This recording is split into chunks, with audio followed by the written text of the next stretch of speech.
El 17 de mayo de 2023, a las 11:30 de la mañana, varios trabajadores del Bar América en la Carihuela de Torremolinos escucharon gritos que venían del piso de arriba. No era la primera vez que escuchaban a la pareja discutir, pero aquel tono sonaba ligeramente diferente. Parecía una mujer pidiendo auxilio. Así que subieron, llamaron a la puerta y preguntaron qué estaba pasando.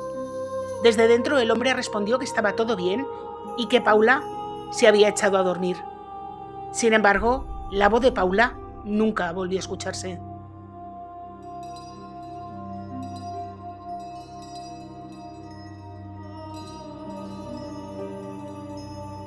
Hola a todos, yo soy Julia y hoy os traigo un caso escalofriante. Un caso que ocurrió en Málaga, pero cuya repercusión traspasó fronteras no solo porque involucra a tres personas de tres nacionalidades diferentes, sino por la crueldad y la sangre fría del presunto autor de los hechos.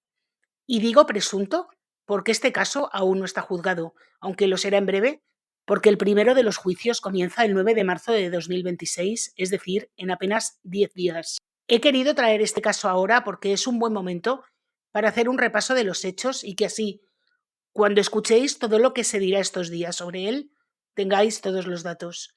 Así que, si quieres saber más, sé bienvenido.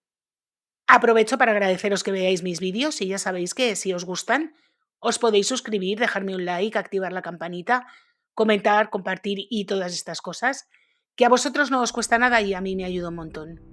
Y bueno, no me enrollo más y vamos con la historia. Nuestro caso de hoy comienza en Italia y la persona que veis en la imagen se llama Elisabetta Saini. Es la madre de nuestra protagonista de hoy, pero no fue la única. Y aunque os he dicho que el caso comenzó en Italia, realmente la historia comienza en Albania, porque la primera de nuestras protagonistas, Sibora Gagani, nació el 14 de septiembre de 1991 en Tirana, capital de Albania. Creció en el barrio de Combinati junto a sus padres y sus hermanos, Edlis y Sheva. Y como os digo, la madre se llama Elisabetta y el nombre del padre se ha mantenido en secreto porque realmente se desvinculó de la familia desde que en algún momento de la infancia de Sibora el matrimonio se rompe, aunque no hay una fecha concreta. Lo que sí se sabe es que tras la separación, Elisabetta tomó una decisión que cambiaría la vida de la familia y es marcharse con sus hijos a Italia. Elisabetta y sus hijos se instalaron en Netuno, un municipio costero del Lacio dentro del área metropolitana de Roma. Allí, con mucho esfuerzo y sin una red familiar cercana, la madre logró sacar adelante a sus tres hijos. Sibora creció en este entorno. En el colegio era conocida como Sibi y quienes la conocieron en aquella época la recuerdan como una chica alegre, sociable, con facilidad para hacer amigos. Era alta, delgada, con una melena muy llamativa y una presencia que no pasaba desapercibida. Le gustaban la música alta, las fiestas, las reuniones con amigos. Tenía muchísima energía y era capaz de transmitirla. Según su madre, adoraba a los niños y soñaba con estudiar magisterio algún día, pero también le atraía mucho convertirse en modelo. Participó y ganó un certamen de belleza regional que le sirvió como paso previo al concurso de Miss Italia. No hay constancia ninguna de si llegó a competir a nivel nacional ni de qué papel desempeñó después. Lo que sí consta es que realizó algunos trabajos de modelo, sobre todo fotográfica en aquella época. Sin embargo, la situación económica de la familia exigía ingresos, así que Sibora empezó a trabajar como camarera en un restaurante de Netuno. Allí se ganó el aprecio de sus compañeros y clientes, e incluso el dueño la llamaba mariposa por su manera de moverse como si estuviera flotando entre las mesas. A los 18 años conoció a Marco Cozzolino Romeo, a quien sus amigos llaman Cayo. Él tenía 13 años más que ella. Era alto, guapo y con facilidad para resultar encantador en las primeras impresiones. De la vida anterior de Marco hay bastantes pocos datos, solo se sabe que tenía una hermana, que había estado casado y que estaba divorciado cuando comenzó su relación con Sibora. Y también parece comprobado que tenía formación en hostelería, aunque no conservaba un empleo ni a la de tres. Sibora cayó rendida a los pies de Marco, y él parecía corresponderle. Lo que Sibora no sabía, o no completamente, eran algunos episodios del pasado de Marco. Con el tiempo saldrían a la luz comentarios de personas de su entorno que apuntaban a un carácter violento y además también tenía antecedentes por tráfico y también por algunos incidentes de violencia doméstica. Años antes, Marcos se había marchado a la isla canaria de Fuerteventura, oficialmente para buscar nuevas oportunidades, extraoficialmente para alejarse de conflictos y comportamientos que empezaban a tener consecuencias. Tras su regreso de Fuerteventura conoció a Sibora. Poco después iniciaron una relación formal y se mudaron juntos a la zona de Cretarosa, también en Netuno. Aproximadamente un año después de comenzar la convivencia, Sibora le dijo a su familia que se marchaban a España. Marco la había convencido de que en Netuno no había trabajo suficiente y había elegido Torremolinos, en plena Costa del Sol, un municipio que, como todos los españoles sabéis, tiene una gran tradición turística y es muy frecuentado por extranjeros, donde es mucho más sencillo conseguir trabajo en hostelería durante todo el año.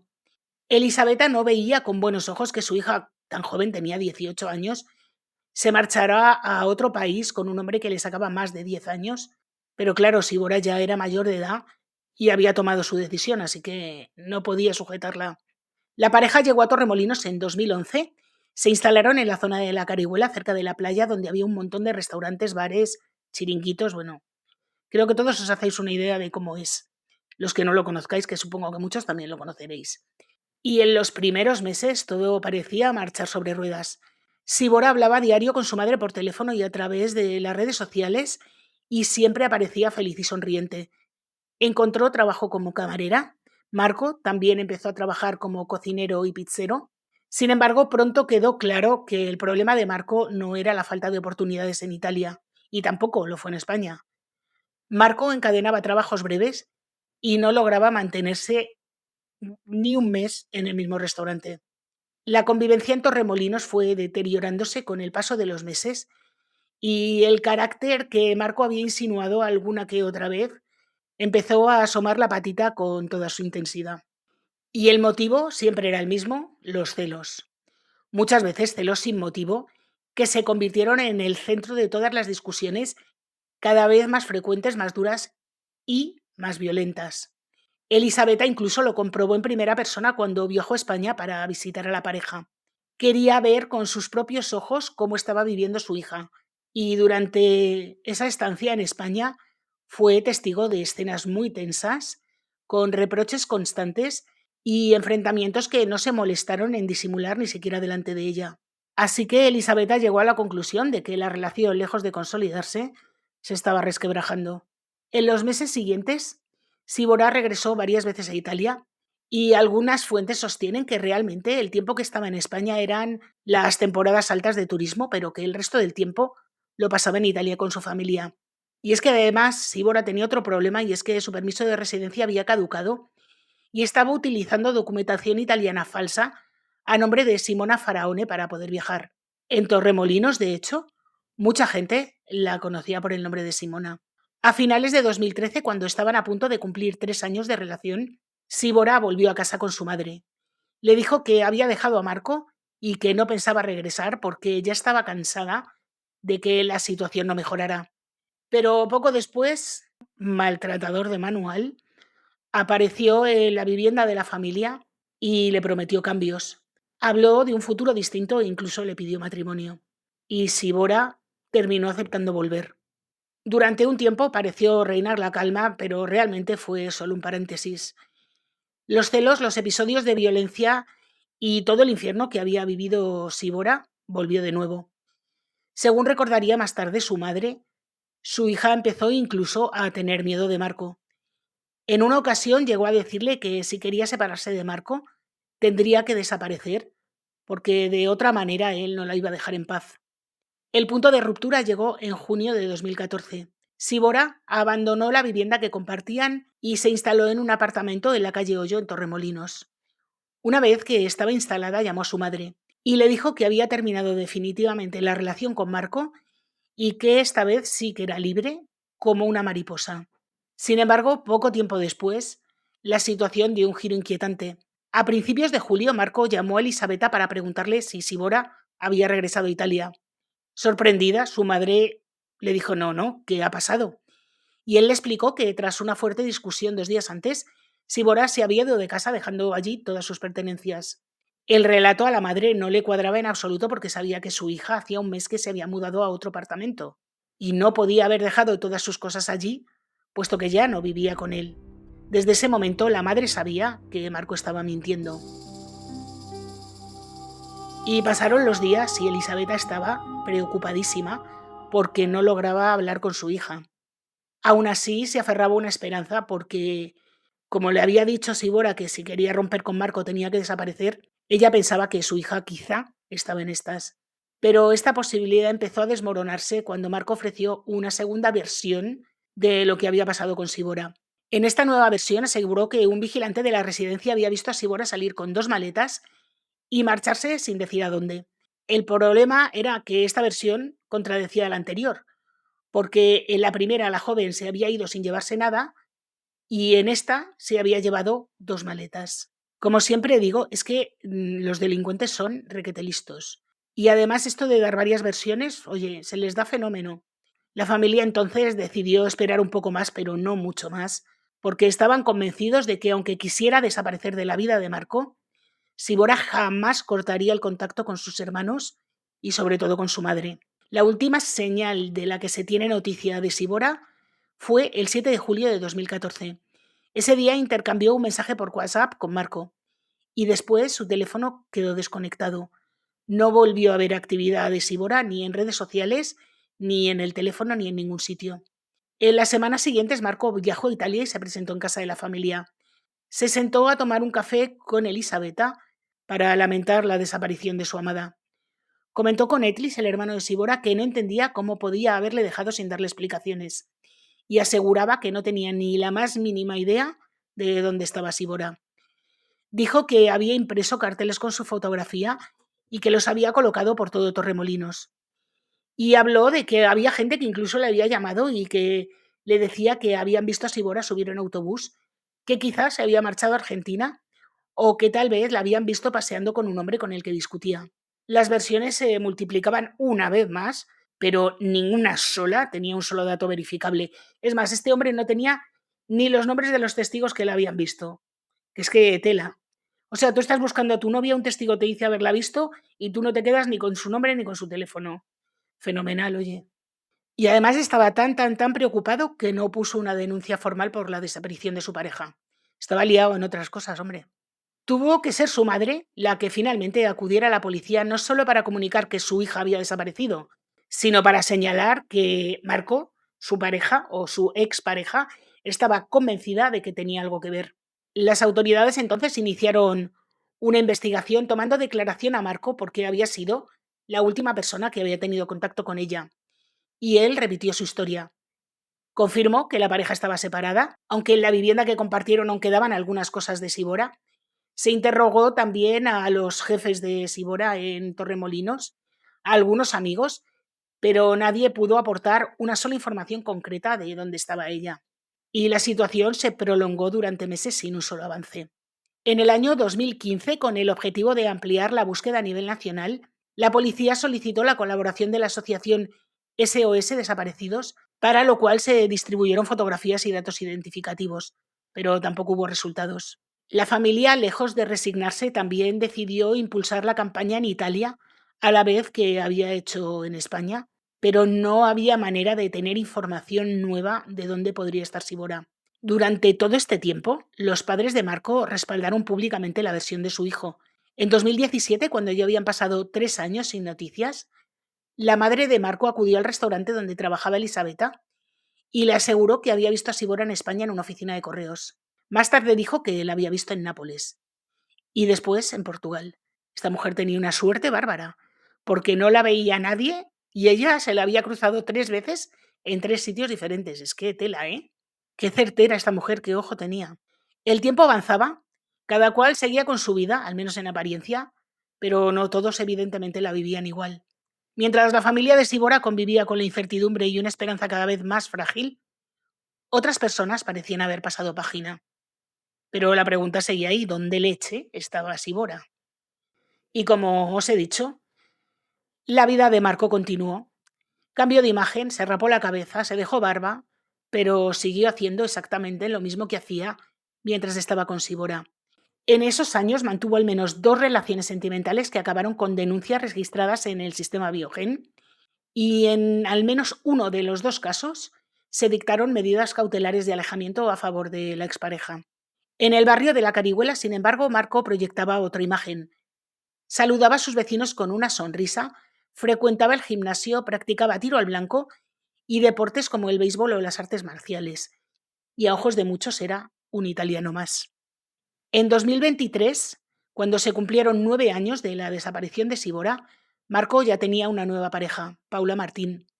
Antes de conocer a Marco, Paula había mantenido una relación estable de la que nacieron un niño y una niña. Además, Paula también figuraba como víctima en el sistema Biogen por una relación anterior en la que había sufrido maltrato. Tras romper con el padre de sus hijos, inició convivencia con Marco y tuvieron un hijo en común. Marco, por su parte, seguía su tónica habitual, encadenando un empleo tras otro. En una pizzería entabló amistad con Víctor Molina, propietario de 2 locales, el Bar América y el Chiringuito La Tómbola, y este hombre era propietario de un apartamento situado justo encima del Bar América. Un día Marco le pidió trabajo, decía que llevaba tiempo en paro y que su familia lo estaba pasando mal. Así que Víctor accedió, dio empleo a Marco y a Paula en La Tómbola, donde trabajaba también Victoria, que era hermana de Víctor. También tela, ¿eh? Víctor o Victoria. Más adelante, también les alquiló el apartamento que estaba sobre el Bar América. Por lo visto, Paula siempre cumplía, se ganó la confianza como empleada y el afecto personal del propietario. Con Marcos, sin embargo, surgieron problemas. El episodio que precipitó el cambio ocurrió cuando Victoria llegó al chiringuito y encontró destrozada la puerta del baño de empleados. Paula no tuvo más remedio que reconocer avergonzada que había sido Marco. Había entrado al local, tiró la puerta abajo, porque estaba convencido de que Paula se escondía en el baño para mantener relaciones con compañeros de trabajo. En fin. Tras aquello, Víctor trasladó a Marco al Bar América bajo su supervisión directa. Mira, yo le traslado directamente a la comisaría, pero bueno, en fin, yo qué sé. Durante ese tiempo, Paula confesó a Victoria que la relación estaba rota y que había sufrido una agresión física. Los dueños insistieron en que denunciara porque con antecedentes estaba claro que iba a acabar en prisión. Sin embargo, Paula minimizó lo ocurrido, reduciéndolo solo entre comillas, a 4 puñetazos y una patada. La explicación es bastante difícil de asumir, pero es que detrás de todo esto había algo más. Paula le contó que los servicios sociales le habían retirado la custodia de sus hijos porque habían encontrado sustancias en la casa, sustancias que por otra parte pertenecían a Marco. Quería separarse porque decía que ya no había relación de pareja, pero no tenía medios y necesitaba aparentar estabilidad para poder recuperar a sus hijos. Desde que tenía empleo fijo estaba mucho más cerca de lograrlo. Se sometía a controles toxicológicos semanales para demostrar que no consumía y confiaba que en unos meses se iba a poder recuperar a sus hijos. Mientras tanto, Marco seguía trabajando en el Bar América, donde tampoco le fue muy bien. Duró un mes y medio, cuando Víctor echó en falta un cuchillo de cocina de unos 30 centímetros con mango negro y ribete amarillo y denunció la desaparición ante la policía. Estaba convencido de que se lo había quitado Marco y fue entonces cuando le despidió. 2 días más tarde de esta denuncia, el 16 de mayo de 2023, Paula estaba muy ilusionada. Era su día libre y tenía planes. Hay algunos medios que dicen que se trataba de una fiesta con compañeros y otras de que tenía una cita con un hombre de su entorno laboral con quien estaba empezando a tener una relación. Victoria, la dueña del bar, bueno, la hermana del dueño del bar, recordaba que esa tarde Paula se compró un vestido blanco y unos zapatos nuevos. Se arregló, cogió el bolso y salió de casa. A la mañana siguiente, el miércoles 17 de mayo, Victoria esperaba que su amiga acudiera a su turno. Eran las 11:30 de la mañana, cuando en el Bar América empezaron a oírse gritos procedentes del apartamento de Marco y Paula. Las discusiones no eran inusuales, pero aquel tono era diferente. Sonaba como desesperado y se oían como peticiones de auxilio. Víctor y un empleado subieron corriendo, golpearon la puerta, preguntaron qué pasaba y pidieron a Paula que confirmara si estaba bien. Uno de ellos creyó escuchar como quejidos lejanos. Y después lo único que oyeron fue la voz de Marco diciendo que todo estaba bien y que Paula se había echado a dormir. La voz de Paula no volvió a escucharse y la puerta seguía cerrada. El tono de Marco no tranquilizaba absolutamente nada. Así que Víctor bajó a buscar una copia de las llaves que guardaba en su casa y también un móvil para llamar a la policía. En ese intervalo, cuando notó que los hombres se alejaban de la puerta, Marco salió del apartamento y se marchó de allí tan pichi. Minutos más tarde, allí se personaron tanto los agentes de policía como los servicios sanitarios. Volvieron a llamar a la puerta, pero sin respuesta. Víctor abrió con sus llaves y dentro la escena superó cualquier cosa que pudieran haberse imaginado. En el suelo estaba el cuerpo de Paula, tenía la ropa empapada en sangre y un montón de heridas de arma blanca.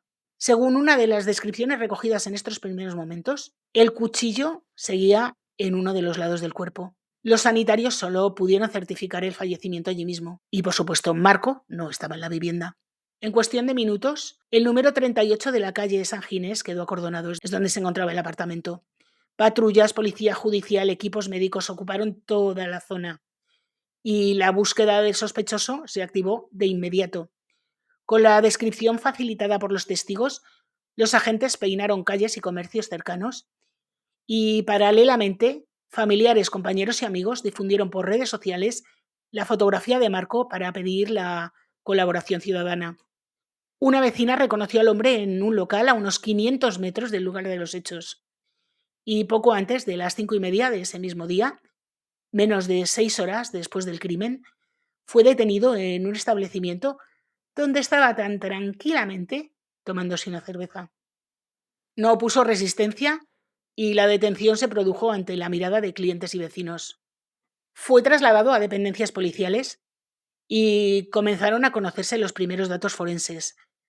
Paula presentaba 14 heridas de cuchillo y, según la reconstrucción inicial, fue atacada por la espalda. En fin, encima valiente. Los testigos que habían visto a Marco aquel día contaron que Marco estaba fuera de sí completamente. La noche anterior al crimen, cuando Paula salió, Marco la había estado buscando como un loco, preguntó a todo el mundo dónde estaba, incluso interrogó a taxistas para ver si la habían llevado, cuándo y dónde. En fin, o sea, una locura total. Así que os podéis imaginar el estado de ánimo cuando esta chica apareció en casa. No me lo quiero ni imaginar. Bueno, como os digo, Marco fue trasladado a dependencias policiales y, mientras era conducido por un pasillo, se detuvo ante un tablón donde colgaban carteles de investigaciones abiertas, entre ellos el de Sibora. Según relataron los agentes, al verlo afirmó que quería colaborar. Dijo que había discutido con Sibora, que se pasó con ella, que la mató y que la había emparedado en la vivienda donde convivían, e incluso se ofreció a indicar el lugar exacto. En ese momento la policía tenía primero que centrarse en lo de Paula, así que le dijeron que más adelante. El sábado 20 de mayo, Marco pasó a disposición del juzgado de instrucción número 3 de Torremolinos, pero se acogió a su derecho a no declarar y respondió únicamente a las preguntas de su defensa, que solicitó exámenes psiquiátricos y toxicológicos. Y sobre todo, y lo peor que hizo, fue no reiterar en sede judicial lo que había contado sobre Sibora. El juzgado le mandó a prisión provisional comunicada y sin fianza por un delito de asesinato en el ámbito de la violencia de género y ordenó la apertura de diligencias por la desaparición de Sibora, que había ocurrido 9 años antes. A partir de ese momento, la investigación se amplió. El lunes 22 de mayo, los agentes acudieron a la que había sido la residencia de Marco y Sibora, en un edificio de la Vía García de la Niña, en el barrio del Calvario. En la vivienda residía entonces otra pareja que, por supuesto, y muy amablemente, colaboró con los investigadores. Se desplegó, no os podéis imaginar, un operativo increíble. Participaron efectivos de la Brigada de Policía Judicial, de la Unidad de Delincuencia Especializada y Violenta y equipos técnicos de la Subdirección General de Logística e Innovación. Se realizó una inspección ocular minuciosa en busca de alteraciones en paredes y suelos, pero no detectaron absolutamente nada. En fases posteriores se utilizaron densímetros y microcámaras, se practicaron microperforaciones en distintos puntos para introducir dispositivos, pero tampoco encontraron nada. Desde prisión, según comentaron algunos medios, Marco comentó que utilizó ácido para hacer desaparecer los restos. Los investigadores, sin embargo, no se daban por vencidos. Tras 3 inspecciones sin resultado, al cuarto intento, analizaron con detalle los planos del edificio. Detectaron que en la misma planta existían 2 apartamentos con una idéntica distribución. Y este dato abrió la vía a una nueva forma de investigar. Así que entraron en el apartamento gemelo y encontraron una anomalía con respecto al apartamento que habían ocupado Sibora y Marco. En el dormitorio existía un espacio amplio que no aparecía en el piso. Esa diferencia aparentemente mínima cambió el rumbo de la búsqueda. Con apoyo de equipos de rayos X, los especialistas centraron la atención en una pared que en apariencia no mostraba alteraciones. Era igual al resto del edificio, solo que ahí había un hueco. Así que, una vez obtenida la autorización judicial, el 6 de junio, los agentes comenzaron a demoler el tabique y tras la pared apareció una estructura de madera de conglomerado con un gran cajón encastrado. Al abrirlo comprobaron que estaba completamente lleno de cal. Y al retirar la cal, comenzaron a surgir los primeros indicios. Lo primero fue una bolsa de plástico con un cuchillo con restos de sangre seca. Después aparecieron objetos personales que podían haber pertenecido a Sibora. Y sobre varias bolsas plásticas había un ramo de flores. Dentro, un saco de dormir de acampada y en su interior, los restos de una mujer en estado de saponificación.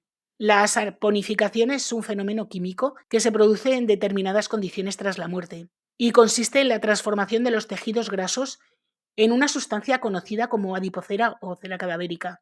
Y lejos de acelerar la descomposición, este proceso ayuda a conservar parcialmente los tejidos y a retrasar su deterioro.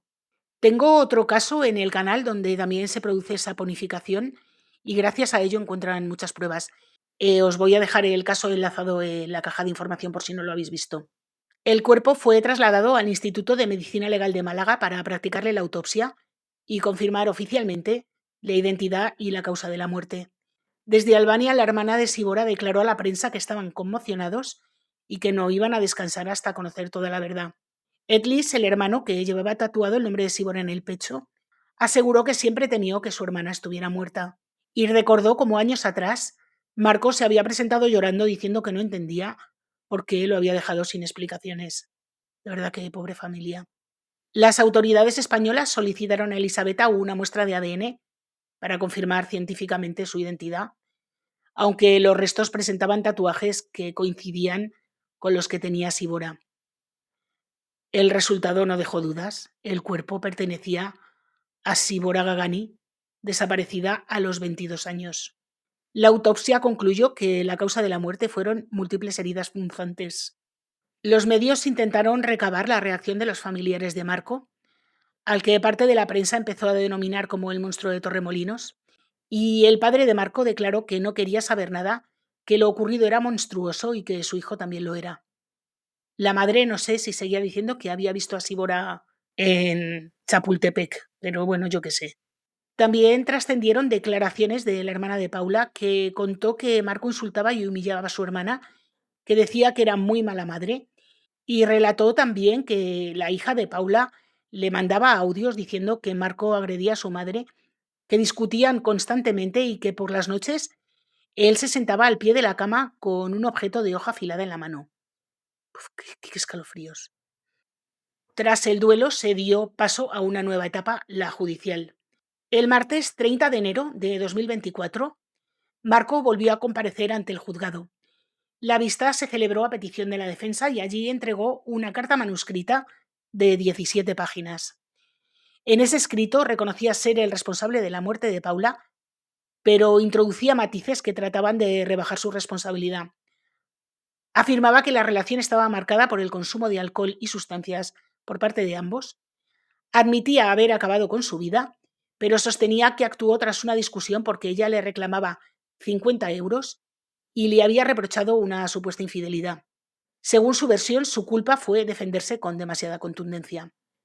Según decía, Paula cogió un cuchillo y le agredió a él. No paraba de intentar matarme con el arma y ya no recuerdo más porque había tomado mucho.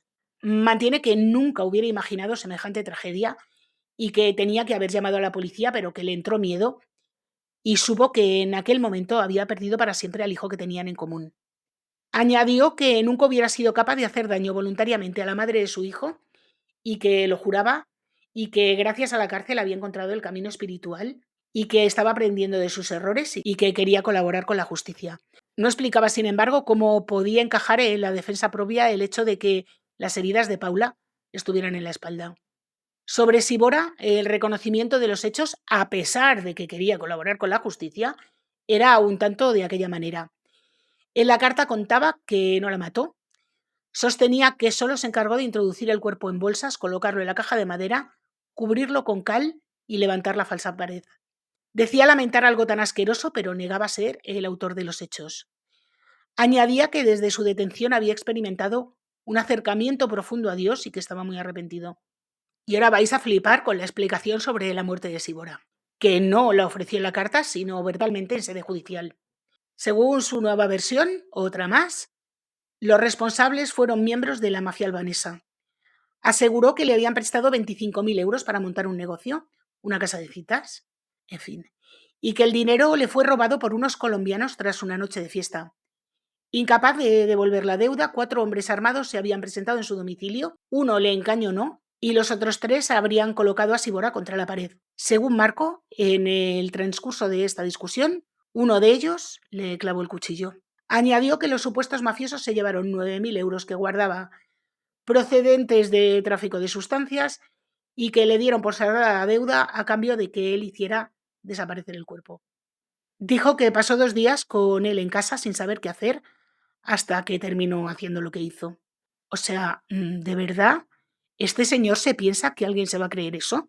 Es que hay que estar muy mal de la cabeza para inventarse una cosa así, ¿eh? Y esto mismo que pienso yo, también lo pensaba el abogado de la familia de Sibora, que subrayó que no existía ni un solo indicio que respaldara este relato y sostuvo que se trataba de una construcción sin base probatoria, lógicamente, y no descartó además que pudieran existir otras víctimas en ciudades en las que Marco había residido, pero no se han encontrado, ¿eh? Respecto a los juicios, Marco será juzgado en 2 piezas separadas, una por el asesinato de Paula y otra por el de Sibora, ambos con jurado popular. El juicio de Paula va a comenzar en unos días en la Audiencia Provincial de Málaga, el día 9 de marzo de 2026, en un juicio que se prevé que dure una semana. El fiscal solicita 28 años de prisión por un delito de asesinato en el ámbito de la violencia doméstica, con alevosía y malos tratos habituales. Y por lo que respecta a Sibora, será también juzgado por asesinato en el ámbito de la violencia de género con alevosía y con agravante de parentesco y de género, así como un delito contra la integridad moral por ocultación del cuerpo. Y también será juzgado con jurado, pero no se ha fijado fecha para este caso. Así que primero será el de Paula y luego el de Sibora. Yo espero que este hombre no salga nunca, jamás de la cárcel, nunca. Espero que se le pueda aplicar la prisión permanente revisable, pero no lo sé, porque como digo siempre, este tipo de gentuza lo hace una y otra vez y no aprenden. Así que bueno, como os digo, estad atentos al juicio que empieza el 9 de marzo. Seguramente la condena se sepa, porque le van a condenar seguro, bastante rápido. En cualquier caso, cuando la conozca os la dejaré publicada en la pestaña de comunidad del canal para que sepáis todos a cuánto tiempo condenan a este monstruo, como decía su propio padre. Y bueno, hasta aquí el caso de hoy, un caso bastante conocido, supongo que bastantes lo conoceríais, pero un caso que me ha gustado hacer, porque creo que estos casos hay que ponerlos de relieve, que este hombre no pase desapercibido y quede en el anonimato. Bueno, como os digo, hasta aquí el caso de hoy, espero que os haya gustado. Si es así, por favor, dejadme un like, activar la campanita, comentar, compartir, suscribiros si no lo estáis. Recordad que tengo otro canal, Letra Pequeña, donde subo vídeo todos los martes y en este subo vídeo todos los viernes, así que hasta la semana que viene.